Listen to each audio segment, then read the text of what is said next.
And we're here with Conor Ryan. Conor, what is up? Evan, doing well. How you doing? Doing great. Doing great. Hopefully we're at the end of this little heat wave that's hitting everywhere. Maybe, hopefully. My friends and I actually did an Olympics this weekend. We did a round of golf. We did basketball. We did wiffle ball. We did soccer. This is all outside in like the 100-degree heat. So my whole body still here. I'm still somehow here. My whole body just hurts. I have not athletically done those things in quite a long time. And especially in that heat, it was brutal. Yes. It was understandable. Lots of water. We drank so much water and Gatorade. It was just, we could have been sponsored by water and Gatorade this past weekend. So fun times all around. But that was not the biggest news of the weekend, actually. This is crazy. My friends and I doing Olympics was not the biggest news of the weekend. Crazy to think.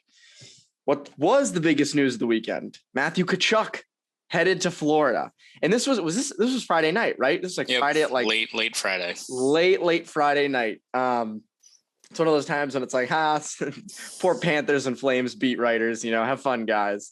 But very big news. And it's funny because the Tkachuk news came out and it said, Matthew Tkachuk to Florida was the initial thing. It was like, wow, the Atlantic is just going to be mind-bogglingly better than it already was. And Florida is going to be nasty now. Because we both said at the time, like over text, we're like, there's no way, like watch Florida give up like a pretty, not a big bunch of players or picks to Calgary. Like it'll be a very palatable deal going back to Calgary. Right. And then the deal came out. Huberdeau, Mackenzie Weegar, a first, and then prospect Cole Schwinn. So quite a lot. Now, it should be noted that Huberdeau and Weegar are going to be UFAs after this upcoming season. So this is not like they dealt a long term of both. But I think the Panthers are worse. I don't think that. I mean, again, no one's kind of praised the Panthers for this, but this was not a huge win for Florida. Yeah, it kind of reminds me a little bit of when David Backes signed with the Bruins and it was first announced like David Backes to Boston on a 1-year deal, and everyone was like, "Yeah, this is great." And then at 5 minutes later, it came out like, "Oh, it's a 5-year deal." I'm like, shit, no, that's not what we want. And that's kind of the same with this Tkachuk thing. I think we were in the same boat, Evan, where I think the first tweet, whoever it was, just said like Tkachuk to FLA. I was like, this is a team that already won the President's Trophy last year. Again, came up short, but I think it's something we talked about with Florida this whole year where they're due to get, punched in the mouth their first year of like breaking through. It happens to a lot of these teams. Before they can go on a sustained run, they have a setback. Yeah, they have a setback. Reality kind of hits them in the face and they kind of learn from it. So you get a guy like Matthew Tkachuk to that roster that already can score a whole bunch of goals. You look at what his skill is, his knack for dropping players, for being kind of the fly in the ointment. Just even having him in the Atlantic is going to be a problem. I mean, you look at like a guy like Tom Wilson that the Bruins have to game plan around all the time. Not to say that Tkachuk's a guy who has questionable hits, but he's a guy you have to keep your head on a swivel whenever he's out there on a shift. So when you have him, you add him to that team, like, all right, well, it's going to be that much tougher for the Bruins, especially another powerhouse in the Atlantic. But as you said, giving up Huberdeau, Weegar, a first and a prospect, I think Huberdeau I'm fine with. I think that's kind of a lateral move. You can even say Tkachuk's better. He's younger, has a different skill set than Huberdeau. But I think the big issue is Weegar, because I think you look at this team, and I don't know how adding a guy like Tkachuk while subtracting from the defense with probably one of the more underrated defensemen, I think, in the league in Weegar. You were huge on him a few years ago. Was it an offer sheet you wanted the Bruins to do for him? Or I forget what it was. I believe it was either offer sheet. I think it was when they were talking about a contract when he was an RFA, or even if they wanted to trade for him before they signed an offer sheet or anything like that. He's definitely a guy that I think is very underrated.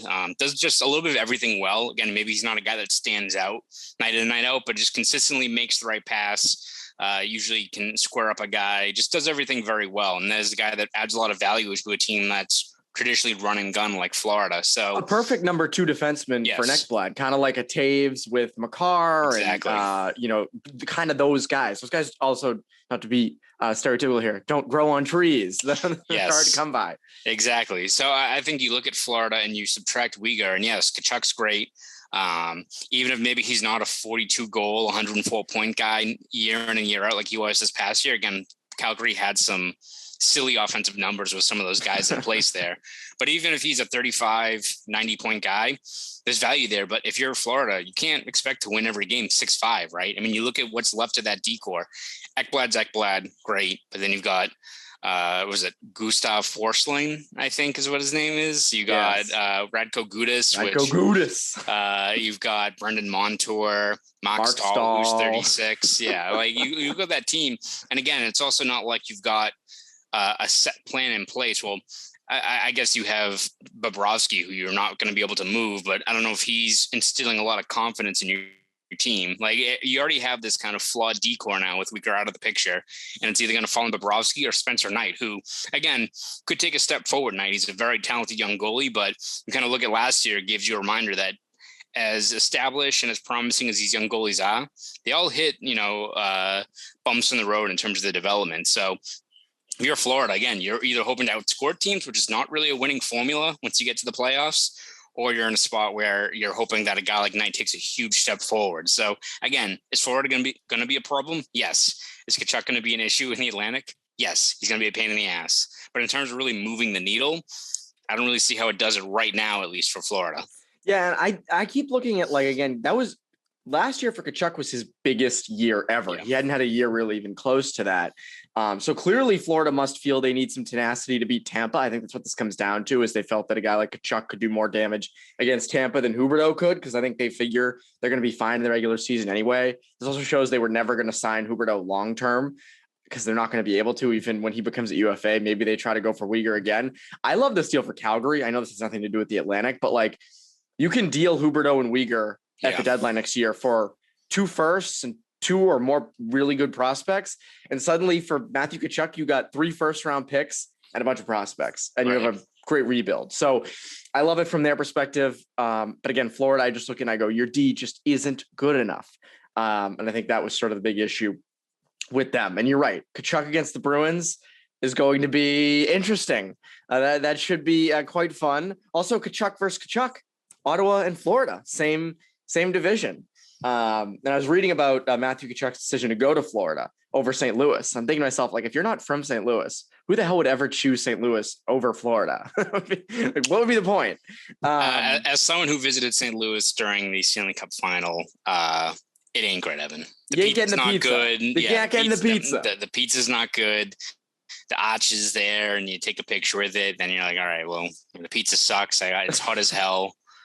There's Blues fans everywhere. No, it's not great. Gloria's playing. This is terrible. No, exactly. No. This is hell on earth. No, the people from St. Louis are fine. But yes, I look at Florida, and I am interested to see Tkachuk with Barkov. That should be an interesting duo.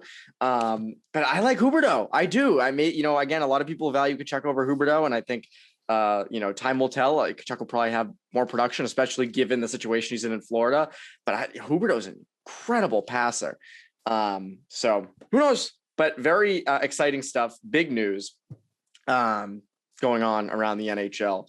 But something that's even more exciting is our good friends over at Athletic Greens. We talked to you about last week, but again, product I use literally every day. Started taking AG1 because I wanted better gut health, more energy, bouncing off the walls. Again, as I said last week, and I think I surprised a lot of people with this, including you, Conor, I don't drink coffee and I do not use caffeine because I want healthier natural energy, and Athletic Greens gives that to me in droves. It doesn't taste like it's super healthy or anything either. Has a mild tropical taste that I actually look forward to each and every morning. So what is this stuff?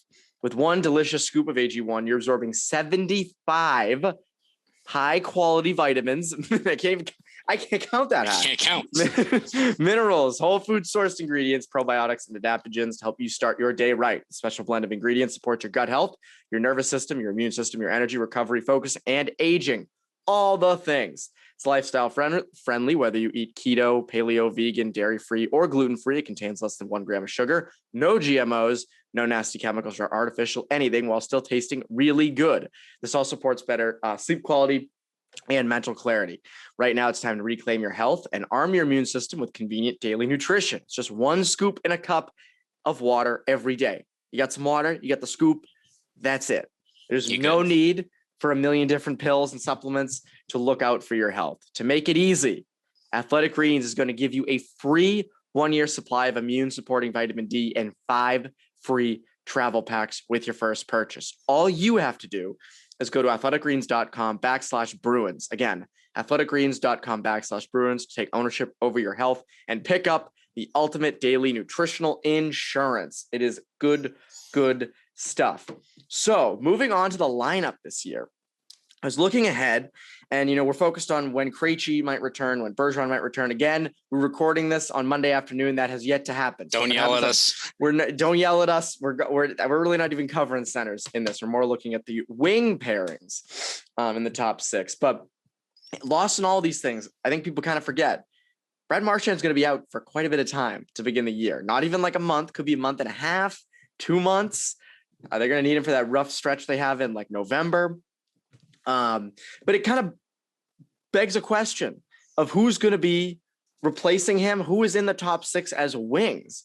And, you have Jake DeBrusk right now, on the right side, but are you going to put him on the left? Where does Taylor Hall go? David Pastrnak, where does he fit in? You also have Pavel Zacha, who you just acquired, who I would imagine would go on the wings somewhere. But you know who else you got? And you wrote about him this weekend. You got Fabian Lysell potentially battling for top 6 spots.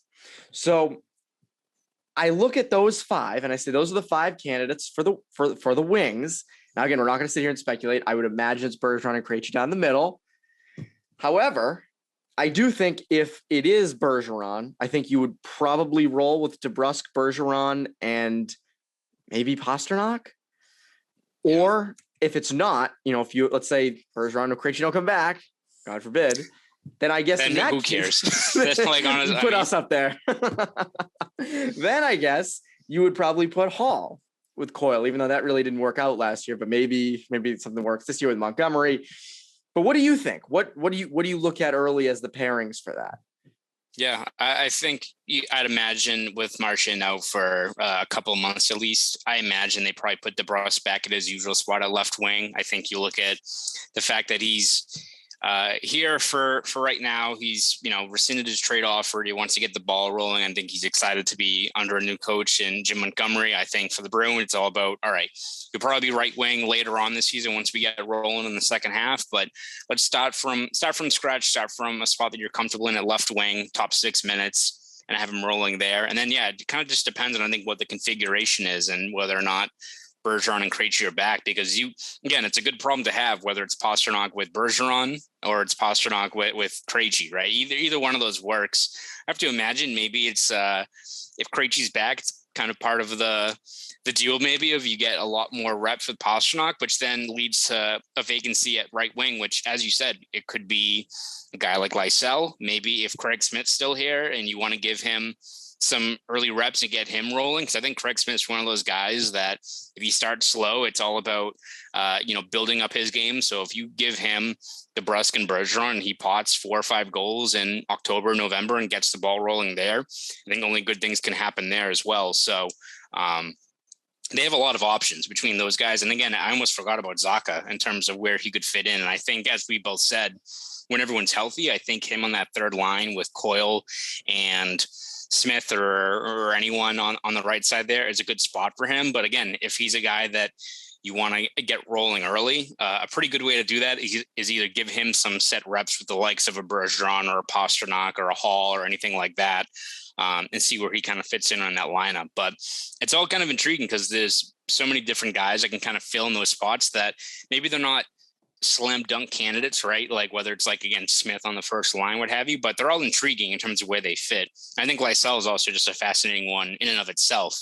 It's kind of what I wrote about, that he's a very talented player, but I also think you have to keep expectations in check for a guy like that, just because it's very easy to, watch his highlights in the WHL and be excited about what he can bring to this team. And he's extremely skilled. If he's not making the team, he's going to probably go down to Providence and do very well. But I think it's all about kind of keeping those expectations in check a little bit, just because I think you can kind of get excited about a prospect and they hit a wall. Because again, Fabian Lysell's 170 pounds soaking wet right now. Like, you have to expect there's going to be some bumps in the road there. But if he can impress in the preseason, have a good start, and he's let's say on the third line to open the year, and you allow him to kind of cut his teeth on that line with limited reps and give him his first introduction to the NHL, it could definitely work. Like they have a bevy of options, especially on the wing. Again, down the middle, bit of a different issue, especially in terms of the long-term outlook, but in terms of the overall wings they have, they can really mix and match at the early start of the year and at least try to find different combinations to kind of cover up the lost production you're going to have with a guy like Marchand out of commission. Yeah, see, I just wrote this down while you were talking, and I keep thinking, like, with the way they approach prospects, they don't usually throw guys into Boston immediately. Usually take some time in Providence. So it would not surprise me to see Lysell not make the roster. And again, Bruins fans, if Lysell does not make the roster in September, it does not mean he's a bust. It does not mean like this guy is going to be terrible. It just means they want to give him some time to adjust in Providence. That's not a horrible thing. That's not bad at all. But I was thinking, like, you could even do, again, not even going to say a guy down the middle, but would you put Zacha on the left with DeBrusk on the right and then do Holland Pasternak? I think that's an interesting option, at least to see. I'm not saying that's going to be like, you're going to be, Zacha and DeBrusk together. If someone said that last year, pre-DeBrusk breaking out, you'd be like, wow, that's terrible. But with the way in which both guys are kind of looking like their stock's going up, that's an intriguing duo. I don't hate that. Again, they've never played together, so who knows? But that's something I would love to see for 2 or 3 games, to see how they do it 5-on-5. Like, can Zacha, can he up his point production? Can DeBrusk continue to score goals? Things like that. And maybe, again, if Bergeron comes back, Bergeron's the perfect guy to center a line like that, where you're kind of mentoring those 2 young guys, kind of carrying them along. That's interesting. Yeah. It's an interesting duo. That's an interesting trio with Bergeron in the middle. So, again, I mean, would you want to do that with this crew? I mean, it's also going to all come down to what Montgomery wants to do. Because I think as much as you looked at the Bruins and the success they had last year when Cassidy finally split up that top line, you kind of listen to Montgomery and his strategy, or the way he kind of views the configuration of lines, where you have to have, a puck possession guy, a finisher, a setup guy. Kind of would map out a situation where he could very well go back to the usual suspects of Marchand, Bergeron, and Pasternak once all are healthy. So it's just going to be fascinating to see how he kind of organizes those different lines and see how they best fit. Because as you said, there's so many different guys out there that have different skill sets that would fit in. Like Zacha, as much as you look at his baseline production, maybe with New Jersey, and maybe doesn't bounce off the page, you look at where his skill set is, where it's transition.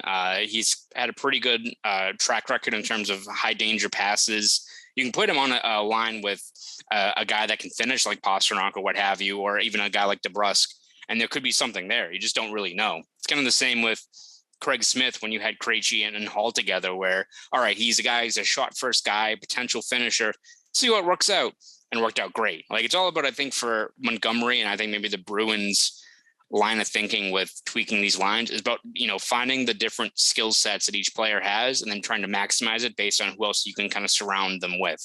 Yeah. And again, Zacha's a guy who gets to the net well, like DeBrusk showed last year at the end, he can finish. So it's an interesting crew. So alongside the questions up front on where guys slot in on the wings, you also have to think about on D. On D, you got not issues, but you've got guys out too. Matt Grzelcyk, 5 months from the surgery, which was in the beginning of June. McAvoy the same, but that's 6 months for him. So they're going to be coming back in the November, late October, November, maybe even early December range. So those are 2 key guys you're missing on defense. Now, again, on the left side, the depth chart right now is Hampus Lindholm, Derek Forbort, Mike Riley, Jakub Zboril, Jack Ashan. On the right side, you've got Brandon Carlo, Connor Clifton, Connor Carrick. So who goes where? Who is the top pairing? Because again, Lindholm, granted, it was a small sample size, but Lindholm and Carlo last year were not terrific together. Yeah. So that's a tough first pairing to open the season with. And I think people are overlooking this too. What do you think? Yeah, I imagine that's probably the first pairing they take a look at, just to see if they can bounce back and see how maybe they fare in a new system with Montgomery. I'm curious to see how Carlo does in a completely new system, and whether he's able to, again, as we said before, with Montgomery and the ability to get more offense out of that decor. I don't think Carlo's going to turn into an offensive dynamo, but if this new system, especially if maybe they go from zone to man, if that frees him up a little bit more, it allows him to be a little bit more, simplifies his overall game. If that can get back to the Kalo we saw from 2017 to 2019, where he was one of the better up and coming defensemen in the league. I imagine that's probably the first D pair you look at.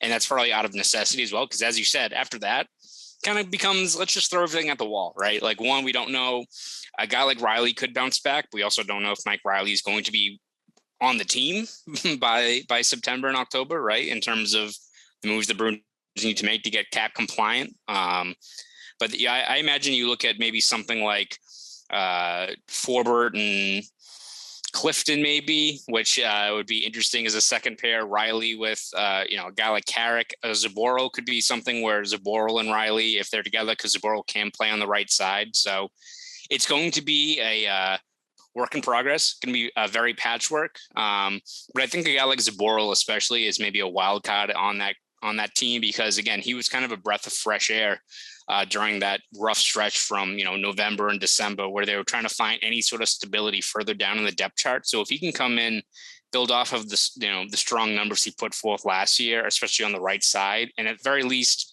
gives you a steady second or third pairing to kind of get through this tough stretch, that'd be huge for the Bruins. But I imagine it's Lindholm, Kalo, and then you kind of let the pieces fall after that, because it's going to be patchwork. That's for sure. It's going to be kind of random after that, yeah. I think. And a guy like Derek Forbort, I think is going to have a lot of increased responsibility, especially in minutes. Yeah. And in some ways, I guess it does worry me that last year when they tried to put him as a top pairing left shot defenseman, it really didn't work. Yeah.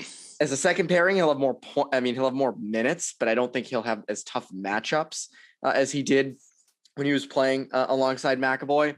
So again, I just look at that group, and it's just tough to, you have Connor Carrick there as your third pairing right shot defenseman I think I almost feel better with Zboril, which is something I never expected to say. But again, as you said, like, he was good in his limited time. As you always said, like, he was a guy who you kind of want as like a lineman. You don't want to notice him, and you didn't. It's same with like Derek Forbort. You almost kind of don't want to notice him either. And that's what I kind of see with a lot of these guys is when they're treading water to start the year, these guys are not going to be standout stars.